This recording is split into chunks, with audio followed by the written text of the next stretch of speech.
The commission shall fix responsibilities for the lapses identified by it during its inquiry into the above matters and financial implications on the lapses identified. Adhyaksha, this judicial commission headed by a Supreme Court judge వాళ్ళు చాలా పారదర్శకంగా following the due judicial process they have gone about doing this inquiry. వాళ్ళు both state and national papers లో కంటిన్యూస్గా advertisement ఇచ్చారు. ఈ project గురించి ఈ విషయం మేము ఎంక్వైరీ చేస్తున్నాం, మీకేమైనా చెప్పదలుచుకుంటే ఎవరైనా సరే ఈ ప్రాజెక్ట్ గురించి ఏమైనా వచ్చి మాకు స్టేట్మెంట్ ఇవ్వండి అని చాలా పారదర్శకంగా వాళ్ళు they went forward. The commission also visited the Medigadda barrage, Annaram barrage and Sundilla barrage.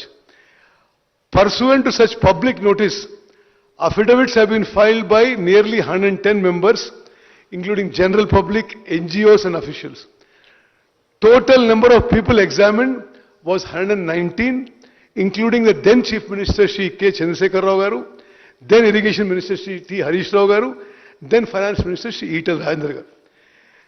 After giving everybody a fair chance, giving a fair inquiry, a transparent inquiry, the Commission of Inquiry submitted report on 31st July to the government.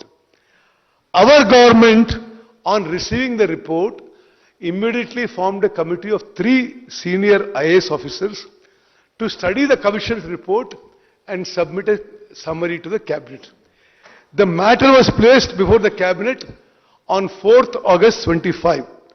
The Cabinet has resolved, దయచేసి ఈ సభలో ఉన్న సభ్యులందరూ గమనించాలి, రాష్ట్ర ప్రజలు గమనించాలి, అసలు మేము ఏమాత్రం కక్ష సాధింపు ధోరణితో పోలేదు. ఒక పారదర్శకంగా నిజం తెలవాలని ధోరణితో ముందుకు పోయినాము.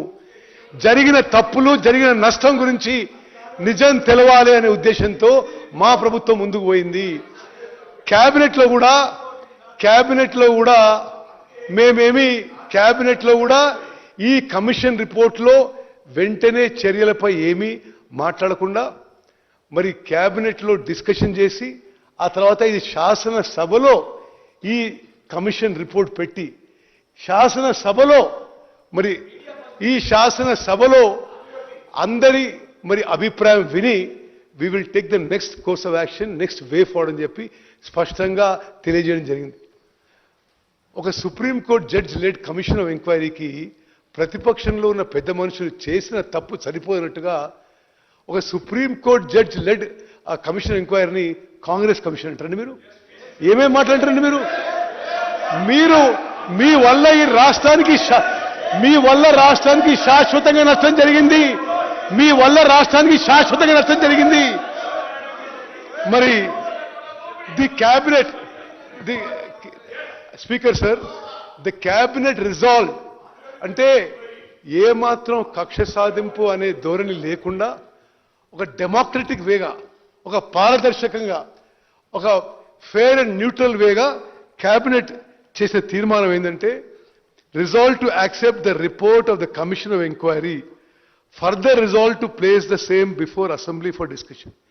మేమేమో పూర్తి రిపోర్టు అసెంబ్లీలో పెట్టి చర్చించాలంటే ఈ పెద్ద మనుషులు కోర్టుకు పోయి ఆ రిపోర్టు మీద స్టే అడిగినరు, అసెంబ్లీలో రిపోర్ట్ పెట్టదని అడిగినని చెప్తే మరి ఎవరు దాచిపెడుతుందో ఒక్కసారి మీరు ఆలోచన చేయాలి.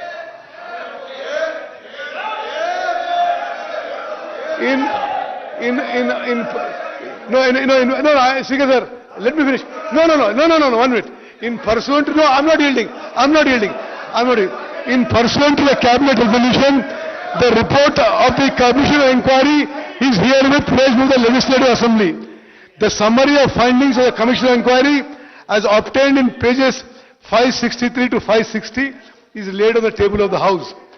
The conclusion on the terms of reference of the Commission of Inquiry, as contained in pages 630 to 645, are reproduced verbatim below for ready reference.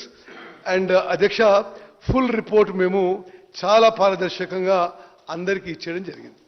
మరి ఇందులో ఆ కమిషన్ రిపోర్ట్లో కొన్ని మెయిన్ ఇష్యూస్ నేను చదివి వినిపిస్తా. This Supreme Court judge led Commission of Inquiry has said as a summary, అంటే మేము ఏమాత్రం కక్ష సాధింపు ధోరణి లేదు, ఒక పద్ధతి ప్రకారం, ఒక ప్రొసీజర్ ప్రకారం, ఒక డెమోక్రటిక్గా, ఒక ప్రజల ముందుకు వచ్చే విషయం ఈ కమిషన్ ఆఫ్ ఎంక్వైరీ ఏ విధంగా మరి ఫంక్షన్ అయిందో, ఏ విధంగా అందరికీ అవకాశం ఇచ్చిందో